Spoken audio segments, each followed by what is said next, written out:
bisakah Anda menguburkan adikku?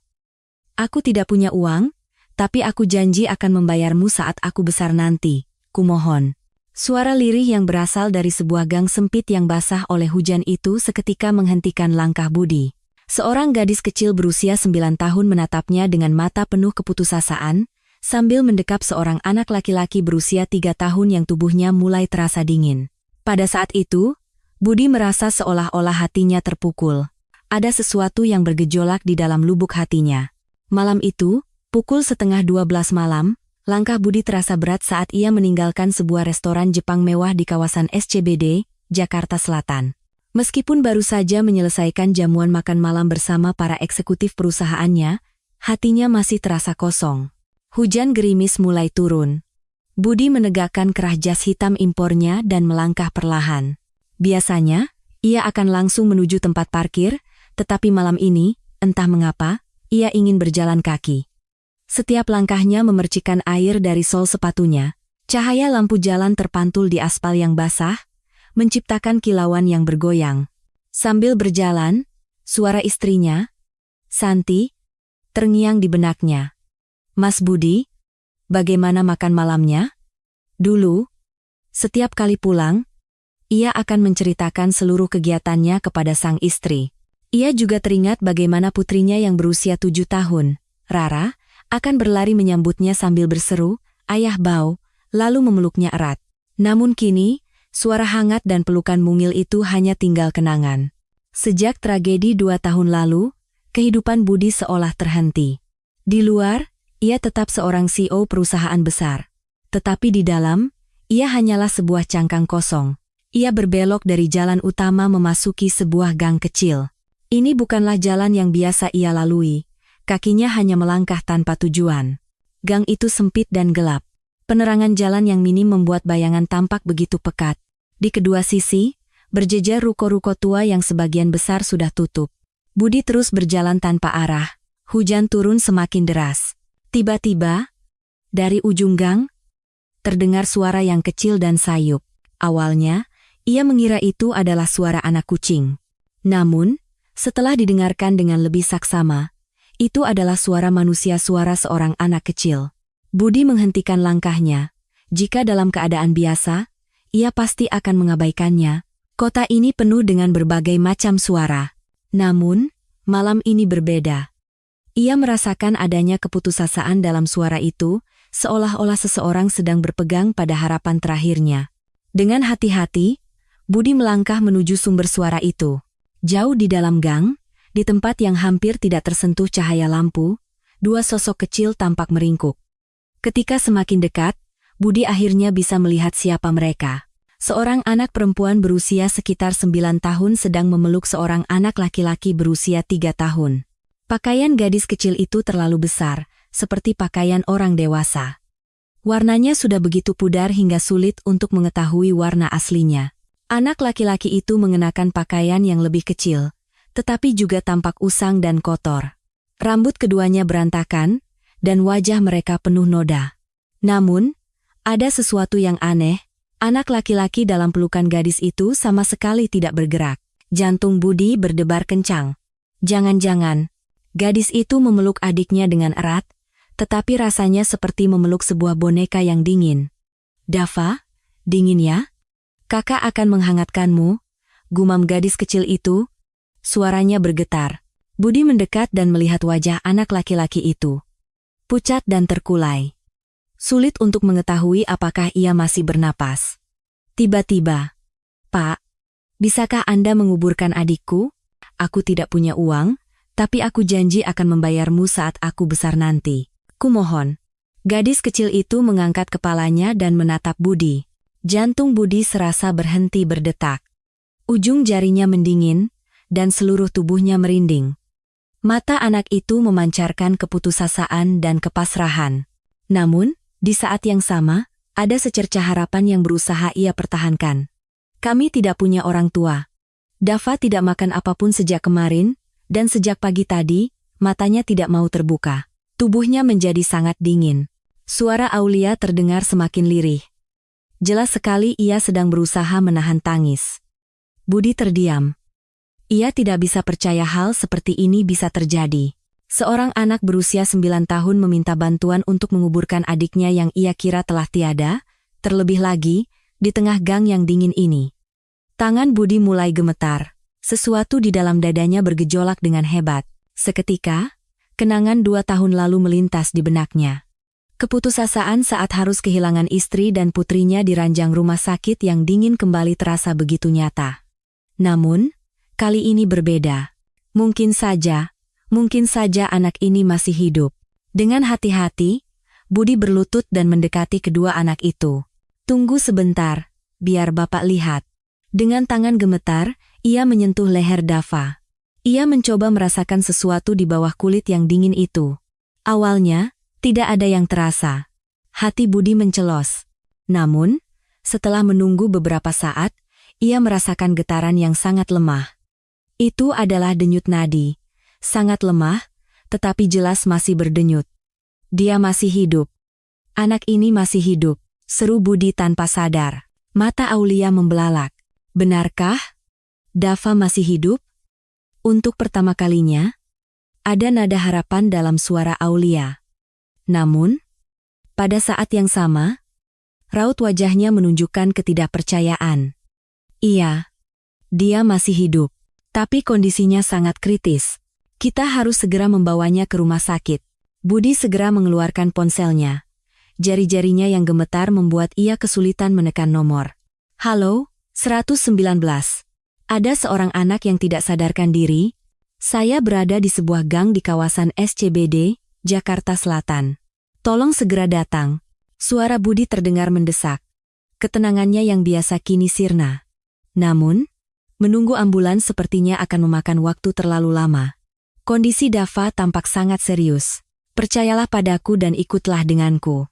Kita ke rumah sakit dengan mobilku. Dengan sangat hati-hati, Budi menggendong Dava. Anak itu terasa seringan bulu. Tubuhnya begitu kurus, seolah-olah hanya tinggal tulang dan kulit. Budi menggandeng tangan Aulia dan keluar dari gang itu. Sedan hitamnya terparkir tidak jauh dari sana. Ia membuka pintu mobil, membantu Aulia duduk di kursi belakang, lalu membaringkan Dava di pangkuan Aulia. Jangan lepaskan dia, mengerti? Aulia mengangguk. Dengan tangan mungilnya, ia memegang Dava dengan erat. Budi segera duduk di kursi pengemudi dan menyalakan mesin. Ia melajukan mobilnya ke jalan raya dengan kecepatan yang jauh lebih tinggi dari biasanya. Rumah sakit universitas terdekat berjarak sekitar 15 menit, tetapi bagi Budi, perjalanan itu terasa seperti 1 jam. Setiap kali berhenti di lampu merah, ia menoleh ke kursi belakang. Aulia terus mengelus dahi Dava sambil berbisik. Dava, sebentar lagi kita sampai di rumah sakit. Dokter akan menyembuhkanmu. Suara Aulia bergetar, tetapi terdengar tekad yang kuat untuk tidak menyerah. Sesampainya di rumah sakit, Budi melompat keluar dari mobil dan segera menuju unit gawat darurat. Ada anak yang tidak sadarkan diri. Tolong. Para perawat dan dokter segera berlarian keluar. Saat Dava dibawa ke ruang perawatan darurat, Budi dan Aulia hanya bisa menunggu di luar. Aulia duduk di kursi, tubuh mungilnya semakin meringkuk. Budi menatapnya dengan hati yang berat. Siapakah anak-anak ini? Dan bagaimana mereka bisa berada dalam situasi seperti ini? Namun, saat ini, keselamatan Dava adalah yang terpenting. Budi berdoa dalam hatinya. Tuhan, tolong selamatkan anak ini. Jangan biarkan ada lagi nyawa kecil yang hilang. Lampu neon di ruang tunggu UGD terasa begitu terang. Budi duduk di kursi plastik yang keras sambil menatap jam. Pukul 00.40, Aulia meringkuk di kursi di sebelahnya. Dengan tangan mungilnya, ia memeluk lututnya dan terus menatap pintu UGD. Aulia, kamu lapar? Tanya Budi dengan lembut. Anak itu menggeleng, tetapi perutnya berbunyi. Budi membeli susu dan roti lapis dari mesin penjual otomatis. Ketika ia meletakkannya di depan Aulia, anak itu menatapnya dengan ragu. Bolehkah ini dimakan? Tentu saja, kamu harus makan. Nanti kalau Dava sudah sadar, kakaknya harus sehat untuk bisa merawatnya. Melihat Aulia memakan roti lapisnya sedikit demi sedikit, kenangan masa lalu Budi kembali muncul. Hingga 2 tahun yang lalu, hidup Budi sangatlah berbeda. Setiap kali ia pulang kerja, tawa putrinya, Rara, sudah terdengar dari depan pintu. Ayah, ayah pulang. Rara akan selalu berlari menyambutnya. Dengan tangan mungilnya, ia akan memeluk leher Budi dan berkata, "Ayah bau, tapi aku suka." Istrinya, Santi, akan keluar dari dapur dengan celemek yang masih terpasang dan tersenyum. Hari ini, Rara sudah menunggu ayah di depan pintu selama setengah jam. Saat itu, rumah mereka terasa begitu hangat. Di meja makan, cerita Rara tentang kegiatannya seharian tidak pernah ada habisnya, dan Santi selalu dengan sabar mendengarkan cerita Budi. Di akhir pekan, mereka bertiga selalu menghabiskan waktu bersama, bersepeda di Ancol atau bermain seharian di dunia fantasi. Rara akan memegang erat tangan ayahnya sambil berjalan dan berkata, "Ayah, keluarga kita akan selamanya bersama, kan?" "Tentu, kita akan selamanya bersama." Saat itu, Budi percaya bahwa ia bisa menepati janji itu. Ia pikir itu adalah hal yang paling pasti di dunia. Di malam hari, ia akan membacakan buku dongeng untuk Rara sebelum tidur. Anak itu akan tertidur dalam pelukannya, dan Santi akan menatap pemandangan itu dengan penuh kebahagiaan. Itu adalah suatu pagi di hari Sabtu di bulan Juni, 2 tahun yang lalu. Rara membangunkan Budi sambil berteriak, "Ayah, hari ini kita ke Bali." Itu adalah perjalanan 4 hari 3 malam ke Bali, yang telah mereka rencanakan selama berbulan-bulan. Rara sangat antusias karena ini akan menjadi pengalaman pertamanya naik pesawat, sehingga ia tidak bisa tidur sejak subuh. Di dalam mobil menuju bandara, Rara terus bertanya, "Ayah, apa benar di Bali banyak pura?" "Iya, banyak sekali. Nanti Rara bisa lihat sendiri." Santi dari kursi belakang menenangkan Rara sambil tersenyum. Tidak ada yang menduga bahwa hari itu akan menjadi hari terakhir bagi keluarga mereka. Kecelakaan itu terjadi di jalan tol menuju bandara. Budi masih mengingat dengan jelas setiap detiknya. Rara dari kursi belakang mengeluh mengantuk. "Ayah, kapan sampainya?" "Aku mengantuk sekali." Budi menatap putrinya melalui kaca spion dan berkata, "Sabar sebentar lagi, kita hampir sampai." Tepat pada saat itu, sebuah kelalaian sesaat, saat matanya beralih ke tempat lain. Dalam sepersekian detik itu, Budi tidak ingin mengingatnya lagi. Itu adalah kenangan yang terlalu menyakitkan. Setelah kecelakaan itu, hanya Budi yang selamat. Ia menderita luka parah, tetapi secara ajaib nyawanya terselamatkan. Namun, Santi dan Rara, ketika ia membuka mata di rumah sakit, dunia Budi terasa hancur. Tidak ada lagi rumah untuk pulang, tidak ada lagi orang yang menunggunya. Ia tidak akan pernah bisa melupakan keheningan saat kembali ke rumah setelah pemakaman. Saat ia membuka pintu depan, tidak ada Rara yang berlari menyambutnya sambil berteriak, "Ayah." Tidak ada senyum Santi yang muncul dari dapur. Yang tersisa hanyalah sebuah rumah yang kosong. Sejak saat itu, selama 2 tahun, Budi hidup seperti mesin. Bangun pukul 6 pagi, pergi ke kantor, pulang larut malam, lalu tidur. Di rumah besarnya di kawasan Menteng, ada kepala pelayan Pak Tono, asisten rumah tangga Bu Siti, tukang kebun Pak Udin, dan juru masak Bu Minah, tetapi Budi hanya berbicara seperlunya dengan mereka. "Apakah Bapak tidak makan malam?" tanya Bu Siti. "Tidak apa-apa," hanya jawaban singkat yang ia berikan. Di sudut-sudut rumah, masih ada mainan Rara dan kosmetik Santi. Namun, Budi selalu menghindari ruangan-ruangan itu. Sementara itu, Aulia juga hidup dengan luka yang serupa.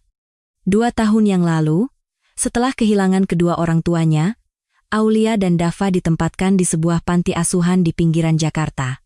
Panti Asuhan Harapan Biru, namanya, adalah tempat yang lebih besar dari yang ia bayangkan. Sekitar 50 anak tinggal bersama di sana. Aulia baru berusia 7 tahun, tetapi ia harus merawat adiknya, Dava, yang baru berusia 1 tahun. Saat anak-anak lain bermain, Aulia menyuapi Dava dan mengganti popoknya. "Kak, ayo main," ajak anak-anak lain. "Aku harus menjaga Dava." "Maaf ya," jawab Aulia sambil menggelengkan kepala. Kehidupan di panti asuhan tidaklah mudah. Para pengasuh memang baik, tetapi mereka selalu sibuk merawat puluhan anak, terutama Dava. Ia sering sakit. Sejak kecil, tubuhnya lemah. Setiap kali ia pilek, ia akan demam selama berhari-hari. Di malam hari, jika Dava menangis, Aulia akan menenangkannya dengan diam-diam. "Dava, Tidak apa-apa. Ada kakak di sini. Aulia merindukan orang tuanya, tetapi ia berusaha untuk tidak menangis di depan Dava. Ia takut jika ia menangis, Dava akan semakin cemas. Kadang-kadang, melihat anak-anak lain diadopsi, Aulia juga berharap dalam hati, apakah kita juga akan punya ibu dan ayah baru? Namun, seiring berjalannya waktu, kesehatan Dava semakin memburuk. Ia sering demam dan tidak mau makan. Aulia terus memberitahu para pengasuh, tetapi karena ada banyak anak lain, mereka tidak bisa memberikan perhatian khusus pada Dava. Aulia, Dava memang badannya lemah. Kita tunggu saja sebentar lagi. Namun, di mata Aulia, Dava terlihat semakin kurus. Ia merasa jika terus begini, akan sangat berbahaya. Jadi, seminggu yang lalu, Aulia membuat sebuah keputusan besar. Ia memutuskan untuk meninggalkan panti asuhan. Pukul 4 pagi, Aulia dengan diam-diam menggendong Dava yang sedang tertidur dan keluar dari panti. Ia bergerak dengan sangat hati-hati agar anak-anak lain tidak terbangun. Awalnya, ia tidak tahu harus kemana. Ia hanya berjalan, menggendong Dava dan terus berjalan. Kehidupan di jalanan jauh lebih sulit dari yang ia bayangkan. Sulit untuk mendapatkan makanan, dan tidak ada tempat yang layak untuk tidur. Mereka bertahan hidup dengan meminta sisa makanan dari minimarket atau makan makanan gratis yang diberikan oleh gereja. Namun, Dava semakin sakit. Beberapa hari terakhir, ia hampir tidak makan sama sekali. Dan sejak kemarin, matanya tidak mau terbuka. Jadi hari ini, Aulia benar-benar merasa putus asa. Saat ia merasakan tubuh Dava mendingin, ia merasa dunianya telah berakhir. Kalau saja aku tidak keluar dari panti asuhan, Dava tidak akan seperti ini. Aulia menyalahkan dirinya sendiri. Ia merasa karena dirinya lah Dava akan meninggal. Jadi, ketika seorang pria berjas muncul saat ia sedang duduk menangis di gang, ia berpegang pada harapan terakhirnya dan memohon bantuan. Di ruang tunggu rumah sakit, Budi menatap Aulia. Sosok anak yang sedang meminum susu sedikit demi sedikit itu mengingatkannya pada Rara kecil. "Pak," kata Aulia dengan suara lirih. "Iya, apakah Dava akan baik-baik saja? Apakah ini semua salahku?" Hati Budi terenyuh. Ini bukanlah tanggung jawab yang harus ditanggung oleh seorang anak berusia 9 tahun. "Aulia, ini bukan salahmu. Kamu sudah merawat Dava dengan sangat baik." Untuk pertama kalinya, Budi mengucapkan kata-kata yang tulus dari lubuk hatinya. Saat itu, untuk pertama kalinya dalam 2 tahun, Budi merasakan kepedulian terhadap orang lain. Ia yang selama ini hanya memikirkan penderitaannya sendiri, kini sedang mencoba memahami perasaan anak kecil ini. Aulia juga untuk pertama kalinya mendengar kata-kata hangat dari orang dewasa, kata-kata penghiburan tulus yang belum pernah ia dengar, baik di panti asuhan maupun di jalanan.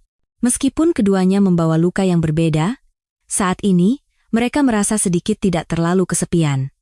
Pintu UGD terbuka, dan seorang dokter keluar. Budi dan Aulia serentak berdiri. Apakah Dava akan baik-baik saja? Sepertinya jawabannya bisa ditemukan dari ekspresi dokter itu. Wajah dokter muda yang keluar dari pintu UGD, untungnya terlihat cerah. Budi dan Aulia menunggu dengan napas tertahan. Untungnya, tidak ada yang mengancam jiwa. Mendengar kalimat pertama dokter itu, air mata Aulia mengalir deras. Budi juga menghela napas lega dari lubuk hatinya. Tapi dia dalam kondisi gizi buruk dan dehidrasi yang parah. Jika terlambat beberapa hari lagi, bisa sangat berbahaya. Dokter itu terus menjelaskan sambil melihat rekam medis. Perlu dirawat inap sekitar seminggu. Ngomong-ngomong, apakah ada walinya? Pertanyaan itu membuat Budi dan Aulia terdiam. Tepat pada saat itu, dari ujung koridor rumah sakit, seorang wanita berusia pertengahan 30-an berjalan cepat mendekat. Di tangannya ada sebuah map tebal. "Selamat malam, saya Rina Wijaya, pekerja sosial dari Lembaga Perlindungan Anak." Bu Rina membungkuk hormat kepada Budi, tapi tatapan matanya tajam. "Saya datang setelah menerima laporan. Apa hubungan Anda dengan anak-anak ini?" Budi ragu sejenak. Ia tidak tahu harus menjawab apa. "Saya menemukannya secara kebetulan di jalan dan membantunya." "Di jalan?" Alis Bu Rina terangkat. Ekspresinya tampak curiga. Bu Rina mendekati Aulia, berlutut, dan menyejajarkan matanya. "Namamu Aulia, kan?" Bagaimana kamu bisa kenal dengan paman ini? Aulia menjawab dengan suara kecil. Saya tidak kenal. Dava sakit, jadi saya minta tolong, dan dia membantu. Lalu orang tuamu di mana? Tidak ada. Mereka meninggal 2 tahun lalu. Burina mencari-cari di dalam mapnya dan bergumam. Aulia. Dava. Ah, ini dia. Ada laporan orang hilang dari panti asuhan Harapan Biru seminggu yang lalu. Budi terkejut mendengar fakta yang baru diketahuinya. Jadi anak-anak ini berasal dari panti asuhan? Kalau begitu, apakah anak-anak ini harus dikembalikan ke panti? Tanya Budi. Burina mengangguk. Pada prinsipnya, begitu, tapi melihat kondisi Dava, sepertinya harus dirawat dulu. Saat itu, Aulia tiba-tiba menarik ujung baju Budi. Pak, bolehkah kami tidak kembali ke panti? Di sana, meskipun Dava sakit, tidak ada yang peduli. Tatapan memohon Aulia membuat hati Budi terenyuh, sama seperti tatapan Rara padanya 2 tahun lalu. Budi tiba-tiba membuka mulutnya. Bolehkah saya merawat mereka untuk sementara? Burina menunjukkan ekspresi terkejut. Maaf, apa yang baru saja Anda katakan? Saya akan menjadi wali sementara untuk anak-anak ini. Budi sendiri terkejut dengan kata-katanya. Ia tidak tahu mengapa kata-kata itu keluar. Pak, perwalian anak sementara tidak sesederhana itu. Ada berbagai syarat dan proses seleksi. Saya adalah CEO di sebuah perusahaan besar. Kemampuan finansial saya cukup, dan rumah saya cukup luas. Yang terpenting, anak-anak ini sepertinya membutuhkan lingkungan yang stabil saat ini. Kata-kata Budi membuat Burina terdiam sejenak. Aulia menatap Budi dengan ekspresi tidak percaya. Apakah dia benar-benar akan merawat kami? Apakah ada orang sebaik ini? Tapi pada saat yang sama, ia merasa takut. Ia khawatir jika nanti Budi berubah pikiran dan mengusir mereka. Pak, benarkah? Suara Aulia bergetar. Budi menjawab dengan keyakinan, iya, benar. Sampai Dava sembuh. Dan bahkan setelah itu, jika kalian mau, kita bisa tinggal bersama. Budi sendiri tidak tahu persis mengapa ia mengatakan hal itu. Tapi ia yakin tidak bisa membiarkan anak-anak ini pergi begitu saja. Burina berpikir sejenak lalu membuka mulutnya. Baiklah, karena pengobatan Dava adalah prioritas, saya akan memberikan izin sementara selama seminggu. Selama itu, silakan urus prosedur resminya. Prosedur resmi. Ya, survei lingkungan rumah, pemeriksaan latar belakang, wawancara, dan lain-lain. Cukup rumit. Apakah Anda yakin mau melakukannya? Budi menjawab tanpa ragu. Ya, saya akan melakukannya. Wajah Aulia untuk pertama kalinya menunjukkan ekspresi cerah. Senyum tulus yang pertama kali terlihat dalam 2 tahun. Seminggu berlalu, kondisi Dava sudah jauh lebih baik. Meskipun belum pulih sepenuhnya, kesadarannya sudah kembali dan ia mulai makan bubur sedikit demi sedikit. Kakak, saat Dava untuk pertama kalinya berbicara dengan suara jelas, Aulia menangis sambil memeluknya. Dava, tidak apa-apa. Kakak di sini. Budi dari sudut kamar rumah sakit melihat pemandangan itu dengan hati terenyuh, seolah-olah melihat dirinya dan Rara. Dokter mengizinkan Dava pulang, tetapi dengan syarat. Di rumah juga harus terus minum obat dan diberi makanan bergizi secara teratur, dan seminggu sekali harus kontrol. Sedan hitam Budi memasuki kawasan perumahan mewah di Menteng, Jakarta Pusat, sebuah rumah 2 lantai dengan taman yang luas muncul. Aulia dan Dava menatap keluar jendela mobil dengan mulut ternganga. Wow, besar sekali, gumam Aulia dengan suara kecil. Rumah itu jauh lebih besar dari panti asuhan. Saat mobil berhenti di depan gerbang, kepala pelayan, Pak Tono, keluar dan membukakan pintu. Pak Tono, yang berusia pertengahan 50-an, menatap Budi lalu terkejut melihat anak-anak di belakangnya. Pak, ini Aulia dan Dava yang akan tinggal di rumah kita mulai sekarang. Tolong bantuannya. Saat membuka pintu depan, asisten rumah tangga, Bu Siti, yang sedang bersih-bersih berhenti. Bu Siti yang berusia 60 tahun sudah bekerja di rumah ini selama 10 tahun, dan ini adalah pertama kalinya hal seperti ini terjadi. Astaga! Pak, anak-anak ini, Bu Siti, tolong siapkan kamar untuk Aulia dan Dava. Kamar yang bersih dan hangat. Bu Siti tampak bingung, tetapi segera sadar dan bergerak. Baik, Pak. Tapi, kira-kira mereka akan tinggal berapa lama? Entahlah. Mungkin akan cukup lama. Jawaban Budi membuat Bu Siti semakin terkejut. Aulia dan Dava melihat sekeliling rumah dengan takjub. Langit-langit yang tinggi, jendela besar, lantai marmer yang berkilauan. Semuanya baru. Ini di mana? Bisik Dava pada Aulia. Aulia juga tidak yakin dan menatap Budi.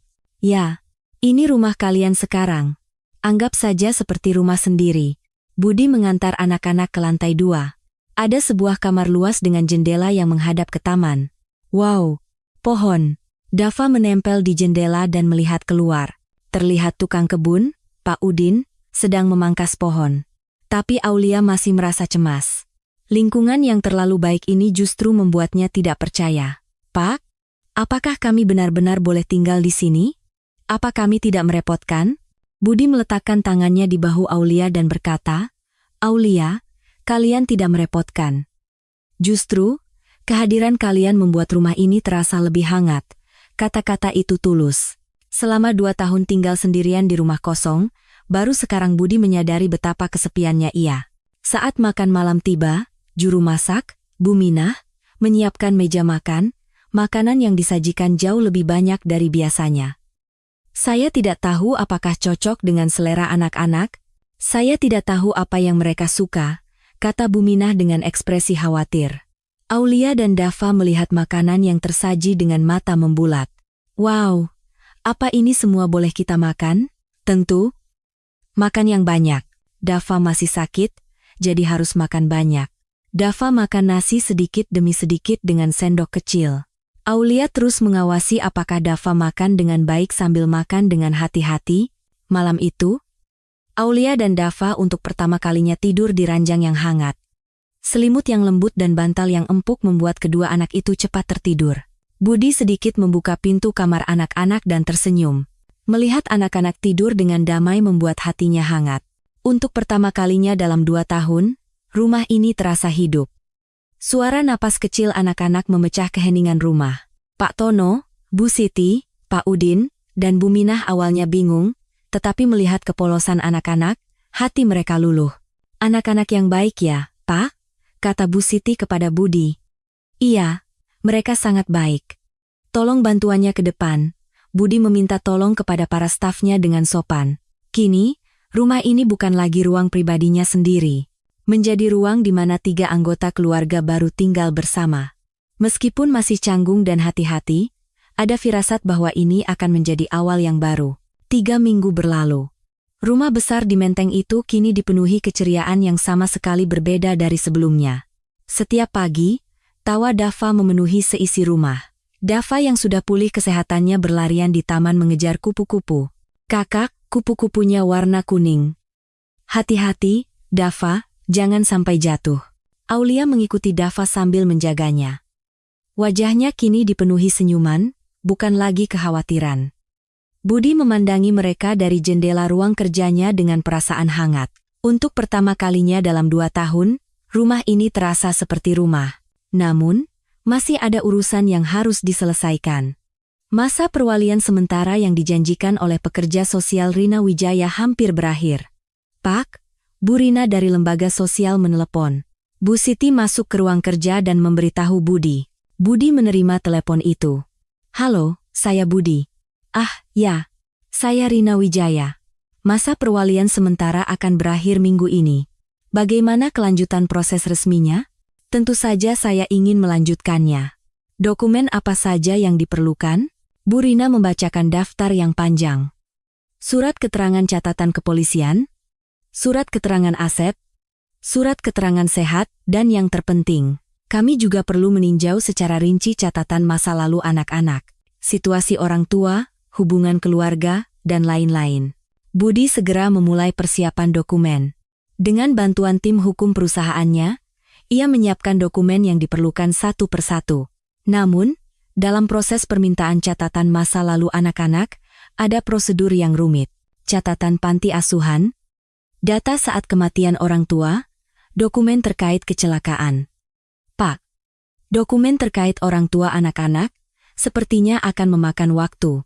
Ini kejadian 2 tahun lalu, kata seorang staf dari tim hukum. Tidak apa-apa. Meskipun memakan waktu, siapkan dengan akurat, Budi ingin menyiapkannya dengan sempurna. Demi menjadikan Aulia dan Dava sebagai keluarga sesungguhnya. Seminggu kemudian, tim hukum membawa sebuah map tebal. Pak, semua dokumen terkait anak-anak sudah siap. Budi mulai memeriksa map itu perlahan di ruang kerjanya. Akta kelahiran Aulia dan Dava, data diri orang tua, dan data terkait kecelakaan. Awalnya Budi tidak terlalu memperhatikannya. Ia pikir itu hanya dokumen formalitas. Tapi saat melihat tanggal kecelakaan, tangannya berhenti. 15 Juni 2022. Jantung Budi mulai berdebar. Mengapa tanggal itu begitu familiar? Budi buru-buru menggeledah lacinya. Di sana tersimpan dokumen terkait kecelakaannya 2 tahun lalu. Tangannya gemetar saat mengeluarkan dokumen itu. Dan ia memastikan tanggalnya. 15 Juni 2022, sekitar pukul 10.30 pagi. Jalan tol. Sama. Tanggal, waktu, dan tempatnya semua sama. Wajah Budi memucat. Dokumen itu jatuh dari tangannya dan berserakan di lantai. Tidak mungkin. Jangan-jangan. Budi kembali membaca dengan saksama data kecelakaan orang tua anak-anak. Ardiansyah, 35 tahun, dan Fitriani, 32 tahun, sepasang suami istri meninggal dalam kecelakaan beruntun di jalan tol saat pindah ke tempat kerja baru. Saat itu, putri mereka, Aulia, 7 tahun, dan putra mereka, Dava 1 tahun, juga berada di dalam mobil, namun menderita luka parah dan dilarikan ke rumah sakit. Budi terus membaca.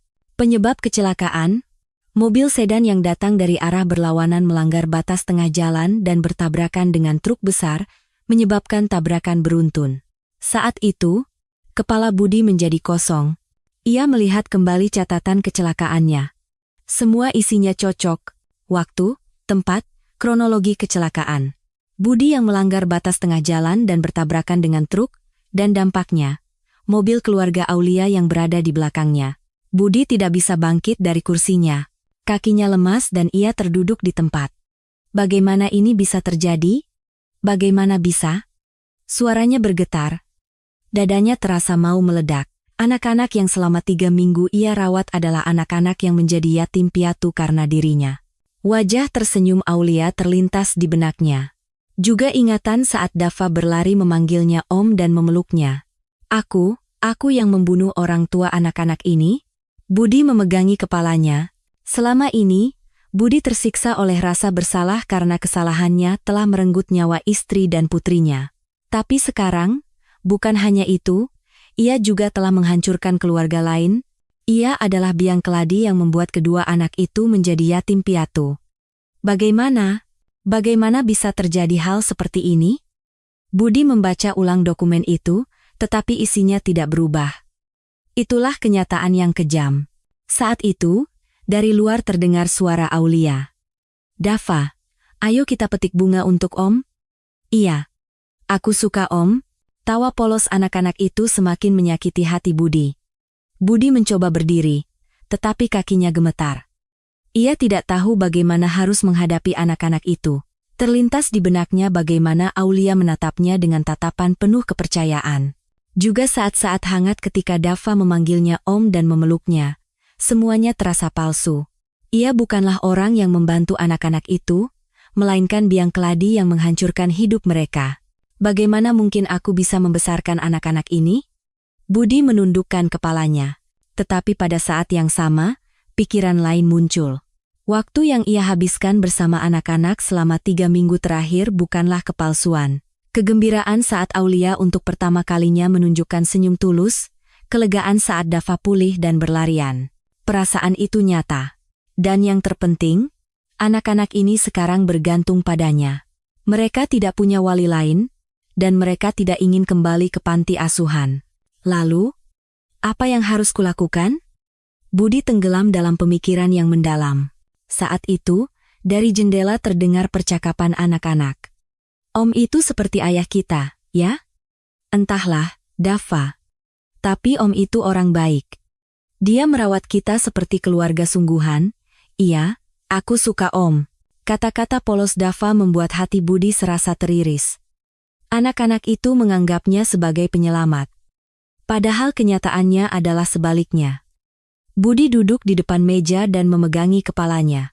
Ia benar-benar tidak tahu harus berbuat apa. Haruskah ia memberitahu kebenarannya kepada anak-anak? Lalu, betapa terkejutnya mereka? Atau haruskah ia pura-pura tidak tahu dan terus merawat mereka? Tapi itu juga tidak jujur. Apakah aku pantas membuat anak-anak ini bahagia? Budi merasa semua perasaan yang ia rasakan selama ini salah. Tepat pada saat itu, terdengar suara pintu depan terbuka. "Om, kami pulang." Suara ceria Aulia bergema di dalam rumah. "Om, Bunga." Dava juga berteriak gembira. Budi menjadi panik. Ia tidak bisa menghadapi anak-anak saat ini. Suara langkah kaki menaiki tangga. Anak-anak itu sedang menuju ruang kerja. Budi buru-buru mengambil dokumen yang berserakan di lantai. Tangannya gemetar sehingga tidak bisa merapikannya dengan benar. Pintu ruang kerja sedikit terbuka. "Om, ada di dalam?" Terdengar suara Aulia. Kemudian Dava juga menjulurkan kepalanya. "Ini bunganya." Dava menyodorkan beberapa kuntum bunga liar di tangan mungilnya kepada Budi. Saat itu, Budi tidak bisa menatap mata anak-anak itu dengan benar. Ia memalingkan wajahnya dan menjawab, "Terima kasih." Suaranya bergetar. Aulia menyadari suasana aneh Budi. "Om, ada apa?" Wajah Om tidak baik. Saat itu, Budi menyadari, kebenaran ini terlalu berat untuk ditanggungnya sendirian, tapi ia juga tidak bisa langsung memberitahukannya kepada anak-anak. Ia benar-benar tidak tahu harus berbuat apa. Waktu seolah berhenti, orang dewasa yang mengetahui kebenaran dan anak-anak yang tidak tahu apa-apa sambil memberikan hadiah bunga berada dalam satu ruangan. Pilihan apa yang harus diambil Budi sekarang? Haruskah ia mengungkapkan kebenarannya? Atau terus menyembunyikannya? Tapi satu hal yang pasti. Mulai saat ini, segalanya akan berubah. "Om, baik-baik saja?" Suara khawatir Aulia membuat Budi memaksakan senyum. "Iya, tidak apa-apa. Hanya sedikit lelah karena pekerjaan."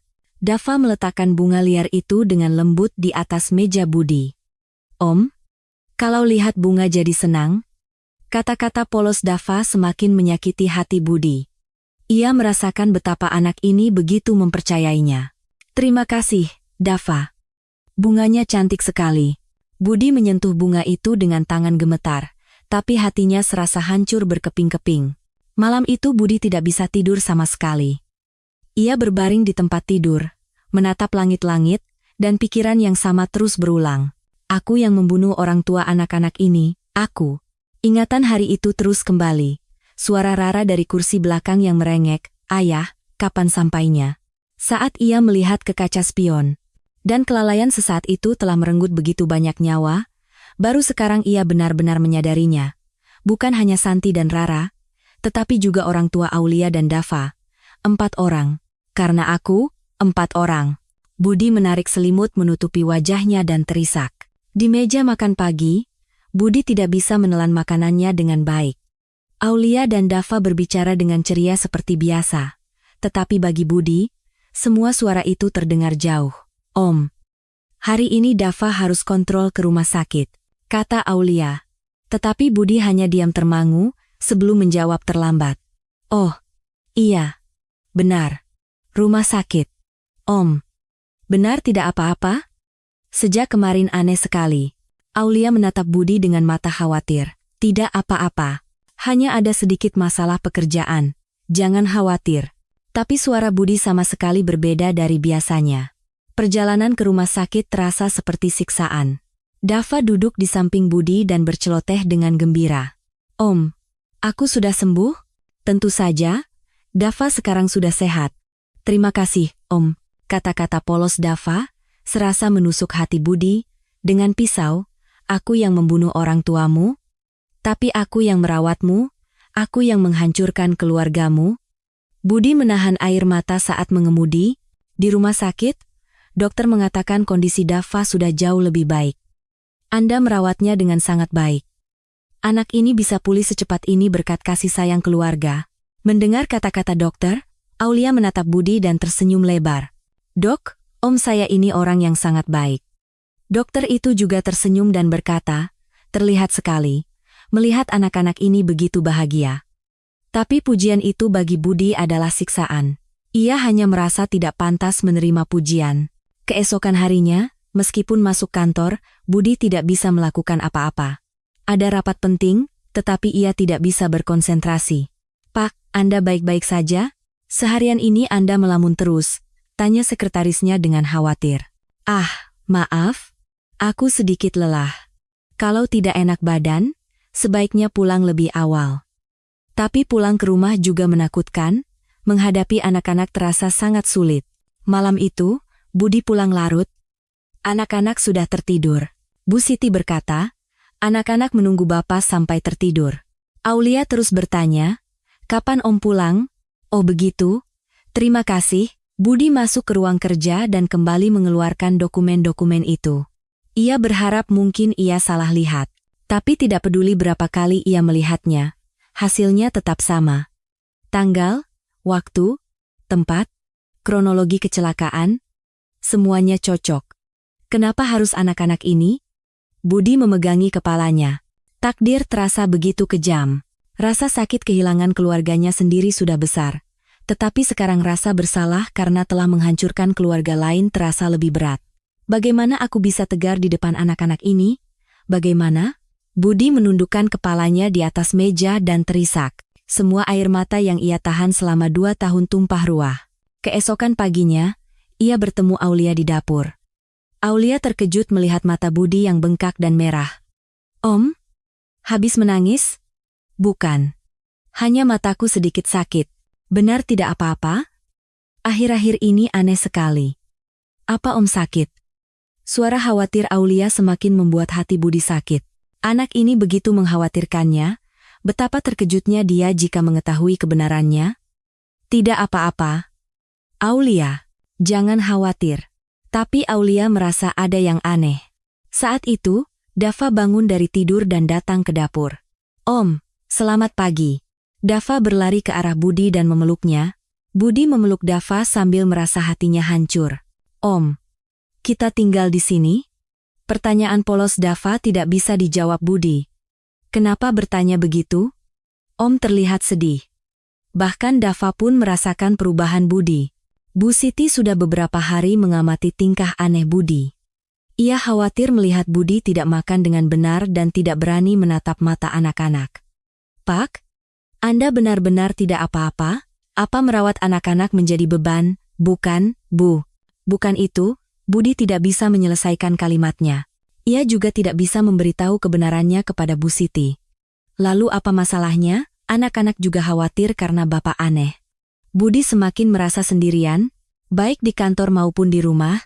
Ia tidak bisa berbicara dengan siapapun. Ia tidak tahu bahwa mengetahui kebenaran sendirian akan seberat ini.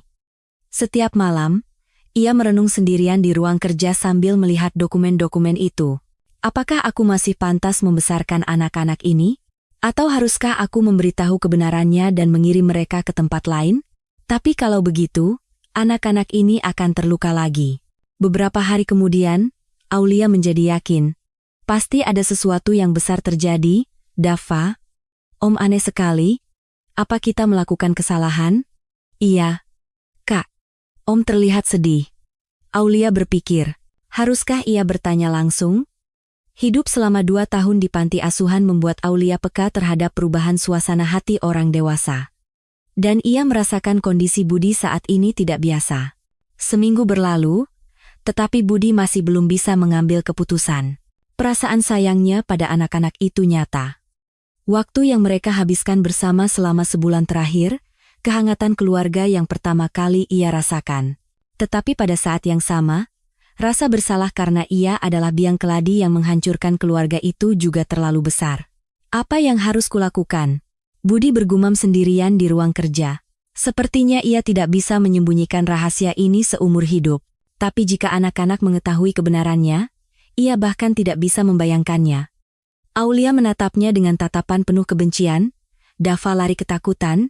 Budi semakin terjerumus ke dalam jurang yang dalam. Dan ia tidak tahu sampai kapan situasi ini akan berlanjut. Tapi satu hal yang jelas, ia tidak bisa bertahan lebih lama lagi dalam kondisi ini. Ia harus segera mengambil keputusan. Seminggu lagi berlalu. Rina Wijaya dari lembaga sosial menghubunginya. Pak Budi, tanggal sidang pengadilan sudah ditetapkan. Selasa depan pukul 2 siang, silakan datang ke pengadilan agama. Tangan Budi gemetar saat menerima telepon. Momen yang tidak bisa dihindari akhirnya tiba. Baik, saya mengerti. Dan anak-anak juga harus ikut. Hakim ingin mendengar pendapat mereka secara langsung. Mendengar itu, hati Budi mencelos. Aulia dan Dava harus pergi ke pengadilan. Apakah anak-anak harus ikut? Ya. Dalam prosedur adopsi, keinginan anak adalah yang paling penting. Malam itu setelah makan malam, Budi memberitahu Aulia. Aulia, minggu depan kita harus ke pengadilan. Pengadilan? Kenapa? Aulia menunjukkan ekspresi khawatir. Dava di sampingnya hanya diam mendengarkan. Untuk secara resmi menjadi keluarga kita. Pak Hakim ingin mendengar cerita kalian, kalau begitu, apa kami benar-benar bisa menjadi keluarga Om? Mata Aulia berbinar. Tapi hati Budi terasa berat. Iya, akan jadi seperti itu. Tapi saat mengatakannya, Budi tidak bisa yakin. Budi sedang merapikan dokumen untuk diserahkan ke pengadilan di ruang kerjanya. Formulir permohonan adopsi, surat keterangan aset, surat keterangan sehat, tapi diantaranya juga termasuk dokumen terkait kecelakaan orang tua anak-anak. Kalau dokumen ini diungkap di pengadilan, bagaimana? Budi khawatir. Mungkinkah Aulia akan mengetahui isinya? Tapi ia juga tidak bisa menghilangkan dokumen itu. Itu adalah dokumen wajib yang diminta oleh pengadilan. Budi menghela napas dan merapikan dokumen ke dalam map. Keesokan siangnya, saat Budi sedang di kantor, Aulia sedang bermain di rumah bersama Dava. Dava menendang bola terlalu keras, sehingga pintu ruang kerja terbuka. Biasanya mereka tidak masuk ke sana, tetapi Aulia masuk karena penasaran. Dava, tidak boleh masuk sini, ini kamar Om. Saat Aulia hendak membawa Dava keluar, sebuah map di atas meja menarik perhatiannya. Tertulis dokumen terkait adopsi Aulia, Dava. Ada nama kita. Karena penasaran, Aulia membuka map itu. Di dalamnya ada berbagai dokumen, Aulia membacanya perlahan. Akta kelahiran, catatan panti asuhan, dan data terkait kecelakaan orang tua, 15 Juni 2022, kecelakaan lalu lintas di jalan tol. Aulia menangis saat membaca isinya, itu adalah catatan hari di mana orang tuanya meninggal. Tapi saat terus membaca, ia menemukan bagian yang aneh. Penyebab kecelakaan, karena kendaraan yang dikemudikan oleh Budi Santoso, 39 tahun, dari arah berlawanan melanggar batas tengah jalan. Tangan Aulia berhenti. Budi Santoso, ini kan nama Om. Aulia membaca ulang perlahan. Tapi isinya tidak berubah. Om yang membunuh orang tua kami? Kepala Aulia menjadi kosong. Dokumen itu jatuh dari tangannya. Dava menatap Aulia dengan ekspresi tidak mengerti kenapa kakaknya seperti itu. Tidak mungkin. Aulia bergumam dan terduduk di lantai. Ia tidak mau percaya, Om yang begitu hangat merawat mereka ternyata adalah orang yang membunuh orang tuanya. Berbagai perasaan berkecamuk di dalam hati Aulia. Marah, pengkhianatan, sedih. Jadi karena itu dia membawa kami. Aulia akhirnya mengerti. Kenapa Om membantunya? Kenapa mau mengadopsinya? Itu karena rasa bersalah. Bukan karena benar-benar menyayangi mereka. Tetapi untuk meringankan dosanya. Aulia menangis tersedu-sedu. Dava terkejut dan mendekati kakaknya. Tepat pada saat itu, terdengar suara pintu depan terbuka. Budi sudah pulang. Aulia? Dava? Om pulang. Suara ceria seperti biasa. Tapi sekarang bagi Aulia, suara itu pun terdengar palsu. Aulia cepat-cepat menghapus air matanya dan meletakkan kembali dokumen itu di tempatnya. Ia menggandeng tangan Dava dan keluar dari ruang kerja. Selamat datang. Tapi suara Aulia berbeda dari biasanya. Dingin dan waspada. Makan malam hari itu terasa sangat sunyi. Biasanya Aulia akan menceritakan kegiatannya seharian, tapi hari ini ia diam. Aulia, ada apa? Hari ini diam sekali, tanya Budi, tetapi Aulia hanya menggelengkan kepala. Tidak ada apa-apa, tapi tatapan mata Aulia pada Budi berbeda. Tidak sehangat dulu, Dava merasakan suasana aneh, tetapi tidak tahu apa masalahnya. Malam itu Aulia tidak bisa tidur dan terus gelisah. Ia menatap Dava yang tertidur di sampingnya dan berpikir, apa yang harus kulakukan? Haruskah aku memberitahu Dava? Tapi Dava masih terlalu kecil untuk mengerti situasi rumit ini. Kalau begitu, apa aku harus menyimpannya sendiri? Aulia sangat bingung. Apakah ia harus membenci Om? Atau di sisi lain, Om memang merawat mereka dengan sangat baik. Keesokan paginya, Aulia berusaha tidak bertatapan mata dengan Budi. Aulia, sarapan? Iya. Hanya jawaban singkat. Biasanya ia akan berkata, enak. Terima kasih. Budi juga merasakan perubahan Aulia. Tapi ia tidak tahu alasannya, sehingga semakin cemas. Mungkinkah ia menyadari tingkah anehnya? Atau ada alasan lain? Beberapa hari berlalu. Aulia terus menghindari Budi, dan Budi semakin cemas. Suatu malam, Budi bertanya lagi. Aulia, tolong beritahu aku apa yang sebenarnya terjadi. Kalau Om melakukan kesalahan, Om akan minta maaf. Saat itu, emosi yang ditahan Aulia meledak. Minta maaf? Apa benar ini bisa diselesaikan dengan minta maaf? Suara Aulia bergetar. Matanya berkaca-kaca. Budi terkejut. Ini pertama kalinya ia melihat Aulia semarah ini. Om, apa Om pikir aku benar-benar tidak tahu? Aulia melempar dokumen yang ia ambil dari ruang kerja ke depan Budi. Om tahu ini apa? Saat melihat dokumen itu, wajah Budi menjadi pucat pasi, momen yang paling ia takuti telah tiba. Aulia, ini? Orang yang membunuh orang tua kami adalah Om. Teriak Aulia membuat seisi rumah hening. Dava juga terkejut dan menatap kakaknya. Karena itu Om membawa kami, kan? Karena rasa bersalah. Budi tidak bisa berkata apa-apa. Tidak ada yang bisa ia sangkal. Aulia, maafkan aku. Maaf? Cukup dengan itu? Aulia berteriak sambil menangis. Kami begitu mempercayai Om. Kami pikir kami sudah menjadi keluarga. Aku benar-benar minta maaf? Sungguh. Budi juga menangis. Ia tahu saat ini akan datang, tetapi saat benar-benar terjadi, rasanya sangat menyakitkan. Dava tidak sepenuhnya mengerti situasinya, tetapi ia tahu bahwa kakak dan omnya sedang menangis. Dengan tangan mungilnya, ia memegang ujung baju Aulia dengan cemas. Antara Aulia dan Budi, kini ada luka yang dalam dan kebenaran yang memisahkan mereka. Bagaimana situasi ini akan diselesaikan? Sosok keluarga yang pernah hangat kini hancur berkeping-keping, dan tidak ada yang tahu apa yang akan terjadi selanjutnya. Malam setelah kebenaran terungkap, Aulia tidak bisa tidur sama sekali. Ia menatap Dava yang tertidur di sampingnya dengan hati yang campur aduk. Kita tidak bisa terus tinggal di sini, Aulia memutuskan. Sekalipun Om merawatnya dengan baik, ia tidak bisa tinggal bersama orang yang telah membunuh orang tuanya. Tapi bagaimana dengan Dava? Anak ini masih terlalu kecil untuk memahami situasinya, dan dia sangat menyukai Om. Apa sebaiknya aku tinggalkan Dava di sini? Tapi itu juga tidak mungkin. Dava adalah satu-satunya keluarganya. Aulia diam-diam bangkit dan melihat keluar jendela. Tujuannya sudah jelas. Pukul 4 pagi, Aulia dengan hati-hati membangunkan Dava. Dava mengucek matanya yang mengantuk dan menatap kakaknya. Dava, diam-diam ya. Kita harus pergi. Aulia memasukkan beberapa potong pakaian dan obat Dava ke dalam tas kecil. Ia tidak bisa membawa banyak barang. Dava tidak mengerti situasinya, tetapi ia menuruti perintah kakaknya. Ia mengenakan pakaiannya dan diam-diam mengikuti kakaknya keluar. Budi tertidur di ruang kerja. Karena syok semalam, ia bahkan tidak bisa masuk ke kamarnya. Aulia membuka pintu depan dengan pelan dan keluar bersama Dava. Udara subuh terasa dingin. Aulia memegang erat tangan Dava dan berjalan. Tujuannya sudah pasti. Panti Asuhan Harapan Biru, itu satu-satunya tempat yang bisa mereka tuju.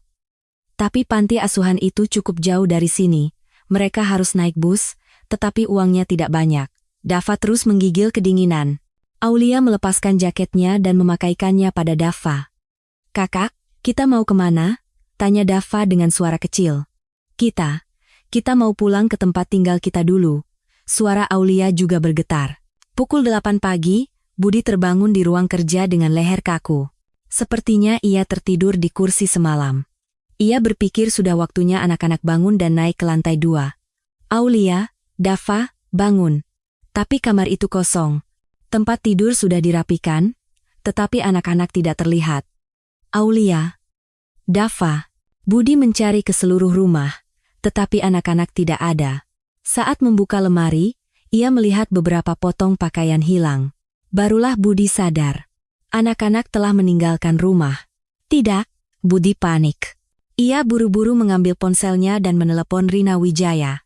Bu Rina, anak-anak hilang. Apa? Sejak kapan? Baru saja saya sadari. Sepertinya mereka pergi subuh tadi.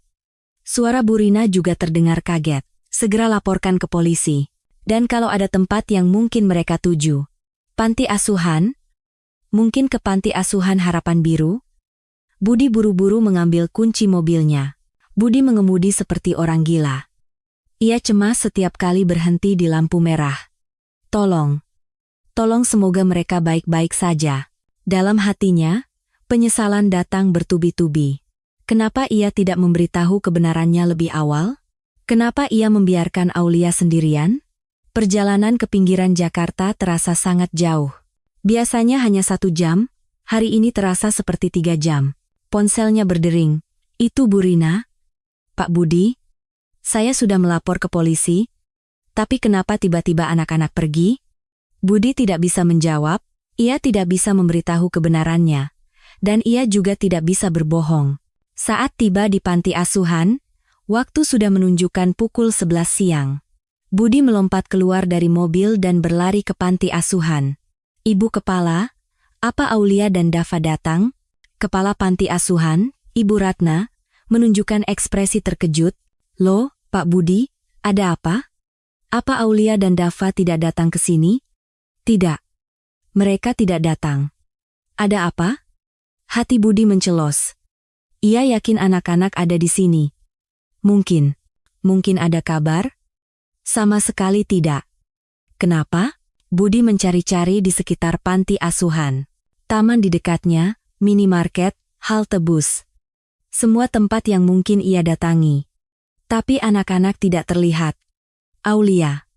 Dava. Budi berteriak memanggil. Tetapi tidak ada jawaban. Sore harinya, polisi juga ikut mencari. Tapi sulit menemukan petunjuk. Apa ada tempat lain yang mungkin mereka tuju? Tanya polisi. Tetapi Budi hanya bisa menjawab tidak tahu. Baru saat itulah ia menyadari betapa sedikit yang ia ketahui tentang anak-anak itu. Sementara itu, Aulia dan Dava tersesat di tengah kota. Mereka berniat pergi ke panti asuhan, tetapi sepertinya salah jalan. Dava semakin lelah. Ia sudah berjalan sejak pagi, dan ia juga lapar. Kakak, lapar? Kata Dava dengan suara kecil. Aulia juga lapar, tetapi uangnya tidak cukup.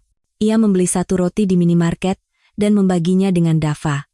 Dava, sabar sebentar lagi ya. Kita hampir sampai. Tapi Aulia juga tidak yakin. Ia tidak tahu apakah jalan ini benar, dan apakah panti asuhan akan menerima mereka. Malam itu, Budi kembali ke rumah yang kosong. Polisi dan pekerja sosial mengatakan mereka terus mencari, tetapi hatinya tidak tenang. Bu Siti mendekat dengan ekspresi khawatir. Pak, makanlah dulu. Nanti Bapak sakit. Terima kasih, Bu, tapi saya tidak nafsu makan. Budi masuk ke kamar Aulia dan Dava. Barang-barang yang biasa mereka pakai masih ada di sana. Boneka beruang kesukaan Dava. Gambar yang dilukis Aulia. Aku yang salah. Budi berlutut dan menangis. Semua ini karena dirinya. Aulia dan Dava menghabiskan malam di depan sebuah minimarket 24 jam. Tidak ada tempat lain untuk pergi. Dava tertidur dalam pelukan Aulia, tetapi ia terus menggigil kedinginan. Aulia menutupi Dava dengan jaketnya dan menahan dingin. Rumah Om hangat, tanpa sadar pikiran itu terlintas di benak Aulia. Tapi ia segera menggelengkan kepala. Tidak boleh dipikirkan. Sepanjang malam orang-orang lalu lalang menatap mereka dengan aneh. Ada yang bertanya apakah mereka baik-baik saja. Tapi Aulia hanya bisa menjawab baik-baik saja. Keesokan paginya, pemilik minimarket menemukan Aulia dan Dava. Nak, kalian sedang apa di sini? Orang tua kalian mana? Aulia tidak tahu harus menjawab apa. Terlalu rumit untuk menjelaskan situasinya. Kalian anak-anak yang dilaporkan hilang, kan? Pemilik minimarket teringat pernah melihat di berita. Sejak semalam ada berita tentang pencarian Aulia dan Dava. Tunggu di sini sebentar ya. Aku mau menelepon. 1 jam kemudian, Budi tiba. Matanya cekung karena mencari semalaman. Aulia langsung tegang saat melihat Budi. Dava masih mengantuk dan lelah sehingga tidak begitu memahami situasinya. Aulia. Dava, suara Budi bergetar.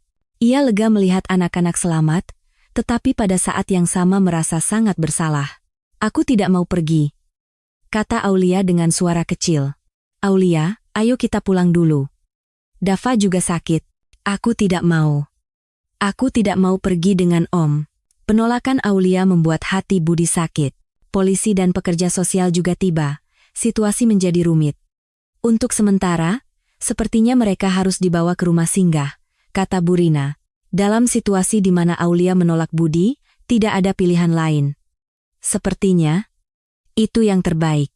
Budi pun terpaksa setuju. Ia tidak bisa memaksa Aulia, tapi Dava tidak mengerti situasinya dan menatap Budi. Ia tidak mengerti kenapa harus berpisah dengan Om. Hati Aulia, Budi, dan Dava sama-sama sakit. Apakah akan berakhir dengan perpisahan seperti ini? Atau adakah cara untuk berdamai kembali? Hati yang rumit ini sepertinya tidak akan mudah terurai. Aulia dan Dava dikirim ke sebuah rumah aman anak di Jakarta. Tempat itu bersih dan aman, tetapi hati Aulia tidak tenang. Dava terus mencari Budi. Ia tidak mengerti mengapa harus berpisah dengan Om. Setiap malam, Dava menangis. Lingkungan asing, orang-orang asing, semuanya menakutkan. Kakak, Om mana? Setiap kali Dava bertanya, hati Aulia sakit. Ia tidak tahu harus menjawab apa. Dava, Om. Tapi Aulia sendiri tidak yakin. Apakah ini benar-benar jalan yang benar? Budi tidak pergi ke kantor dan hanya tinggal di rumah. Ia tidak bisa melakukan apa-apa. Bu Siti berkata dengan khawatir, Pak, jangan begini terus. Nanti Bapak sakit. Terima kasih, Bu. Tapi saya benar-benar tidak ingin melakukan apa-apa. Budi sering mondar-mandir di depan kamar Aulia dan Dava. Ia tidak bisa masuk, tetapi juga tidak bisa melewatinya begitu saja. Kadang-kadang ia mendapat kabar dari Burina. Bagaimana keadaan anak-anak? Aulia sangat pendiam. Dava terus mencari Bapak. Setiap kali mendengar itu, hati Budi serasa teriris. Beberapa hari berlalu, Aulia menjadi bingung. Jelas ia harus membenci Om, tetapi hatinya campur aduk. Om yang merawatnya semalaman saat Dava sakit. Om yang menghiburnya dengan hangat saat ia ada masalah di sekolah. Apakah semua itu palsu? Bu, apakah orang jahat bisa melakukan perbuatan baik? Aulia bertanya kepada seorang pengasuh. Kenapa bertanya begitu? Hanya ingin tahu. Pengasuh itu berpikir sejenak lalu menjawab, manusia itu rumit, orang yang pernah melakukan kesalahan juga bisa memiliki hati yang baik. Dava semakin pendiam, ia tidak mau makan, dan sering terbangun di malam hari. Meskipun para pengasuh mencoba menghiburnya, tidak ada gunanya. Dava terus mencari Budi. Aulia mencoba menghibur Dava, tetapi tidak mudah. Dava, ada kakak di sini. Tidak apa-apa. Tapi Dava menggelengkan kepala. Ia merindukan Om. Suatu malam, Dava demam. Sepertinya karena stres. Kakak, aku mau ke Om. Gumam Dava dalam demamnya. Melihat itu, hati Aulia goyah. Seminggu kemudian, Burina membawa surat dari Budi. Katanya untuk Aulia. Aulia ragu untuk menerima surat itu, tapi akhirnya ia menerimanya. Saat membuka surat itu, terlihat tulisan tangan Budi yang rapi.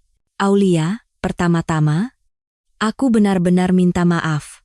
Memikirkan betapa terkejutnya kamu membuat hatiku sakit. Aku, kepada orang tuamu. Kejadian itu benar. Aku tidak bisa menyangkalnya. Tapi satu hal yang perlu kamu tahu. Perasaanku menyayangi kalian adalah nyata.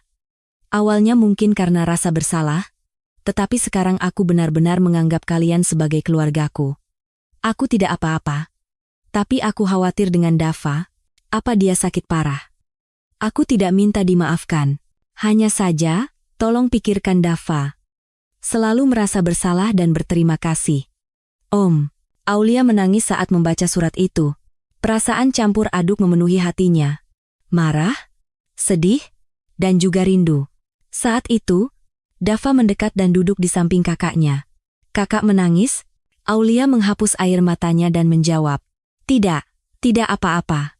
Tapi Dava melihat surat itu dan bertanya, "Surat dari Om? Hah? Bagaimana kamu tahu?" "Itu tulisan Om."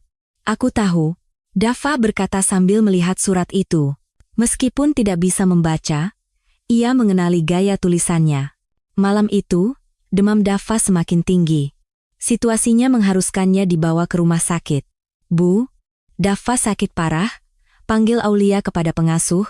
Dava terus bergumam dalam demamnya. "Om." Dokter datang dan memeriksanya, tetapi bukan penyakit serius. Sepertinya demam karena stres. Mungkin karena perubahan lingkungan. Lalu bagaimana? Anak ini perlu merasa aman. Yang terpenting adalah ketenangan batin. Mendengar itu, Aulia sadar. Dava membutuhkan Om. Keesokan harinya, Aulia membuat keputusan besar. Ia memberitahu Bu Rina. "Bu, saya ingin pergi ke panti asuhan Harapan Biru. Kenapa tiba-tiba? Bukankah lebih baik tinggal di sini dan mencari keluarga baru?" "Ada alasan saya harus ke sana," Aulia berkata dengan suara penuh keyakinan. Bu Rina ragu, tetapi akhirnya menerima keinginan Aulia. Keinginan anak adalah yang utama. 2 hari kemudian, Aulia dan Dava dipindahkan ke panti asuhan Harapan Biru. Malam pertama di panti asuhan, Aulia berbicara dengan kepala panti. "Aulia, kenapa kamu ingin kembali ke sini?" "Ibu Kepala, kalau ada yang datang mencari kami, saya ingin menemuinya." "Siapa yang kamu maksud?" Aulia tidak menjawab, tapi dalam hatinya, ia yakin. Om pasti akan datang mencari mereka. Benar saja, 4 hari kemudian, Budi muncul. "Selamat siang. Saya datang untuk menemui Aulia dan Dava," Budi berkata dengan sopan kepada kepala panti. Wajahnya terlihat jauh lebih kurus dalam beberapa hari. "Oh, Bapak itu ya? Aulia sudah menunggu." "Aulia menunggu saya?" Budi menunjukkan ekspresi tidak percaya. Kepala panti memanggil Aulia. Aulia keluar bersama Dava. Saat saling berhadapan, semua terdiam. "Aulia, terima kasih sudah mau menemuiku," kata Budi dengan hati-hati. "Aku sudah membaca suratnya." Suara Aulia masih dingin, tapi tidak semarah dulu. "Aulia, ada yang ingin Om sampaikan. Bisakah kamu mendengarkannya?" Aulia ragu sejenak, lalu mengangguk. Budi berlutut menyejajarkan matanya dengan Aulia. Om telah melakukan kesalahan yang sangat besar kepada orang tuamu." "Aku tidak bisa menyangkalnya," suara Budi bergetar. "Tapi waktu yang aku habiskan bersama kalian bukanlah kebohongan, aku benar-benar menganggap kalian sebagai keluarga." Saat itu, Dava mendekati Budi. Sudah beberapa hari, ia tidak melihat omnya. Dava tanpa ragu memeluk Budi. Budi juga memeluk Dava erat-erat. Keduanya menangis. Aulia melihat pemandangan itu dengan hati yang goyah. "Kakak." Dava menatap Aulia dan mengulurkan tangannya. Artinya, ia ingin mereka bertiga berpelukan bersama. Aulia ragu, tetapi akhirnya mendekat. "Om, aku juga minta maaf," kata Aulia dengan suara kecil. "Kenapa kamu yang minta maaf?" "Om yang salah." "Bukan. Aku tidak memikirkan Dava. Dava membutuhkan Om." Kata-kata Aulia membuat Budi semakin menangis. "Terima kasih, Aulia. Sungguh? Terima kasih. Tapi, masih sulit. Aku butuh waktu." "Itu sudah cukup. Om bisa menunggu." Sejak hari itu, Budi datang ke panti asuhan setiap minggu untuk bertemu Aulia dan Dava. Awalnya canggung, tetapi lama-kelamaan menjadi lebih alami. Aulia juga perlahan-lahan mulai membuka hatinya. Meskipun belum sepenuhnya memaafkan, ia juga tidak membencinya. "Om, apa kita benar-benar bisa menjadi keluarga?" Suatu hari Aulia bertanya. "Tentu. Hanya butuh sedikit waktu. Om ingin berada di sisimu selamanya." Dava duduk di antara mereka berdua dengan bahagia. Sekarang kakak dan omnya sudah bersama lagi. Meskipun masih butuh waktu untuk berdamai sepenuhnya, mereka telah mengambil langkah pertama. Jalan untuk menjadi keluarga sejati masih panjang, tetapi mereka bertiga memutuskan untuk tidak menyerah. Mereka percaya bahwa bersama-sama, mereka bisa mengatasi kesulitan apapun. Suatu pagi di bulan April yang hangat, rumah besar di Menteng dipenuhi dengan suara ceria. "Dava, bangun, nanti terlambat." Suara Aulia yang membangunkan Dava bergema di dalam rumah. Aulia yang kini berusia 10 tahun tampak seperti kakak yang tangguh. Dava yang berusia 4 tahun bangkit dari tempat tidur dengan sempoyongan. Wajahnya terlihat jauh lebih sehat dari sebelumnya. "Om, sudah pagi." Aulia mengetuk pintu kamar Budi dan berteriak. Masih butuh waktu untuk memanggilnya ayah, tapi itu tidak masalah. 6 bulan yang lalu, Pengadilan Agama akhirnya memberikan izin adopsi. Budi tidak akan pernah melupakan hari itu. Permohonan adopsi atas nama Aulia dan Dava disetujui. Mendengar putusan hakim, Aulia diam-diam mengangguk, dan Dava menunjukkan ekspresi tidak begitu mengerti situasinya. Budi menangis saat itu. Akhirnya, mereka benar-benar menjadi keluarga. Di koridor pengadilan, Aulia berkata, "Om, apa sekarang kita benar-benar keluarga?" "Iya. Sekarang kita benar-benar keluarga. Kalau begitu, apa kita bisa bersama selamanya?" "Tentu, selamanya bersama." Di meja makan pagi, mereka bertiga mengobrol dengan santai. "Hari ini di sekolah ada pelajaran menggambar," kata Aulia. "Ia sudah sepenuhnya beradaptasi dengan kehidupan sekolah." "Mau menggambar apa?" "Keluarga kita." Jawaban Aulia membuat Budi tersenyum. Sesuatu yang tidak bisa ia bayangkan setahun yang lalu. Dava di sampingnya ikut menimpali sambil makan telur dengan sendok. "Aku juga digambar ya?" "Iya, Dava juga akan kugambar." Bu Siti keluar dari dapur sambil tersenyum. Keluarga yang sangat indah. Budi juga banyak berubah. Ia tidak lagi gila kerja seperti dulu. Pukul 6 sore, ia pasti sudah pulang. Untuk makan malam bersama anak-anak. Di akhir pekan, ia menghabiskan waktu bersama anak-anak. Pergi ke Taman Mini Indonesia Indah, dunia fantasi, atau kadang-kadang hanya menonton film di rumah. "Pak, akhir-akhir ini Bapak terlihat sangat bahagia," kata para staf di kantornya. "Benarkah? Aku sendiri tidak sadar." Budi benar-benar bahagia. Kebahagiaan yang diberikan oleh anak-anak jauh lebih besar dari yang ia bayangkan. Aulia kini menjadi anak yang ceria. Ia punya banyak teman di sekolah dan nilainya juga bagus. Tapi kadang-kadang, ia masih menunjukkan ekspresi yang rumit. "Om, kadang-kadang aku mimpi bertemu ibu dan ayah." "Oh ya? Apa kata mereka?" Tidak berkata apa-apa. Hanya tersenyum. "Kalau begitu, pasti mereka senang karena Aulia bahagia." Aulia mengangguk. Ia sekarang tahu bahwa kerinduan pada orang tuanya dan rasa sayang pada Om tidak bertentangan. Dava kini sudah benar-benar sehat. Ia berlarian di taman, bermain, dan makan dengan lahap. Kadang-kadang ia memeluk Budi dan berkata, "Aku sayang Om."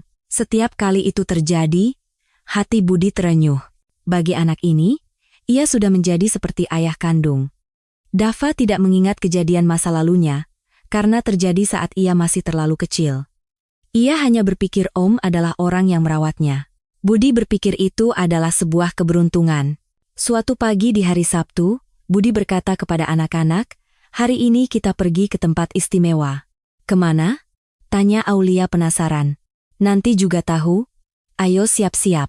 Budi menyiapkan bunga dan buah di mobil. Lalu ia naik mobil bersama anak-anak. Tujuannya adalah sebuah taman pemakaman umum. Di sana, ada 4 makam yang berjajar. Istri Budi, Santi, dan putrinya, Rara, serta orang tua Aulia dan Dava, Ardiansyah dan Fitriani. "Ini di mana?" tanya Aulia. "Tempat yang harus kita datangi." Budi membagikan bunga dan berkata, "Siapa yang ada di sini?" "Ibu dan ayah kalian, dan juga keluarga Om." Barulah Aulia mengerti. Ini adalah makam orang tuanya. Dava tidak begitu mengerti, tetapi ia mengikuti kakak dan omnya meletakkan bunga. Budi berlutut di depan 4 makam itu. "Saya benar-benar minta maaf," suaranya bergetar. "Santi, Rara, maafkan aku karena tidak bisa melindungi kalian. Dan Pak Ardi, Bu Fitri, karena perbuatan yang telah saya lakukan." Budi tidak bisa melanjutkan kata-katanya. Aulia meletakkan tangannya di bahu Budi. Om, tidak apa-apa. Tidak apa-apa bagaimana? Perbuatan Om. Tapi sekarang kami bahagia, pasti ibu dan ayah juga senang. Sejak hari itu, mereka bertiga mengunjungi taman pemakaman sebulan sekali. Aulia menceritakan tentang sekolahnya kepada orang tuanya, dan Budi menceritakan betapa baiknya anak-anak tumbuh. Dava awalnya tidak mengerti, tetapi lama-kelamaan ia tahu bahwa ini adalah tempat yang istimewa. Ibu, ayah, dadah. Saat Dava melambaikan tangan dan menyapa, Aulia dan Budi menangis. Di dalam mobil saat perjalanan pulang, Aulia berkata, Om, sekarang aku benar-benar merasa kita adalah keluarga. Iya, awalnya aku benci, tapi sekarang tidak lagi. Terima kasih, Aulia. Dan, suatu saat nanti, bolehkah aku memanggilmu ayah? Budi terkejut. Apa tidak apa-apa? Masih sedikit canggung, tapi suatu saat nanti. Dari kursi belakang, Dava ikut menimpali. Aku juga boleh panggil ayah? Tentu saja. Dava. Kapan saja. Malam itu, mereka bertiga menyiapkan makan malam bersama. Aulia menyiapkan nasi, Dava membagikan sendok. Budi memanaskan lauk. Kita benar-benar seperti keluarga ya? Kata Aulia sambil tersenyum. Bukan seperti keluarga, tapi kita memang keluarga, jawab Budi. Bu Siti keluar dari dapur dan melihat pemandangan itu dengan senang. Benar-benar indah dilihat. Malam itu, Budi masuk ke kamar anak-anak dan membacakan buku cerita. Dava duduk di pangkuan Budi melihat buku, dan Aulia mendengarkan di sampingnya. Om, ayah, kata Aulia dengan suara kecil. Iya, terima kasih, sudah menjadikan kami keluarga. Bukan, ayah yang berterima kasih. Tanpa kalian, ayah akan terus kesepian. Dava mulai mengantuk. Ayah, aku sayang ayah. Gumam Dava dengan suara mengantuk. Ayah juga sayang Dava. Sayang Aulia juga. Beberapa bulan kemudian, mereka bertiga mengambil foto keluarga. Awalnya canggung, tetapi lama-kelamaan menjadi lebih alami. Fotografer berkata, kalian benar-benar mirip ya? Aulia dan Budi tersenyum. Meskipun tidak ada hubungan darah, mereka adalah keluarga sejati. Foto itu digantung di dinding ruang tamu. Di samping foto Budi, Santi, dan Rara, seolah-olah keluarga masa lalu dan keluarga masa kini bersama-sama. Budi kadang-kadang menatap foto-foto itu dan berpikir, Santi, Rara, apa tidak apa-apa kalau ayah bahagia lagi? Setiap kali itu terjadi, ia merasakan kehangatan di salah satu sudut hatinya. Seolah-olah mereka mengatakan tidak apa-apa. Aulia dan Dava kini juga menganggap rumah itu sebagai rumah mereka yang sesungguhnya. 3 orang yang terluka saling menyembuhkan dan menjadi keluarga baru. Meskipun tidak sempurna, ada cinta, dan itu sudah cukup. Mereka bertiga menunjukkan dengan sendirinya bahwa rasa sakit apapun bisa diatasi dengan cinta, dan cerita baru mereka masih terus berlanjut. Dengan hangat dan bahagia,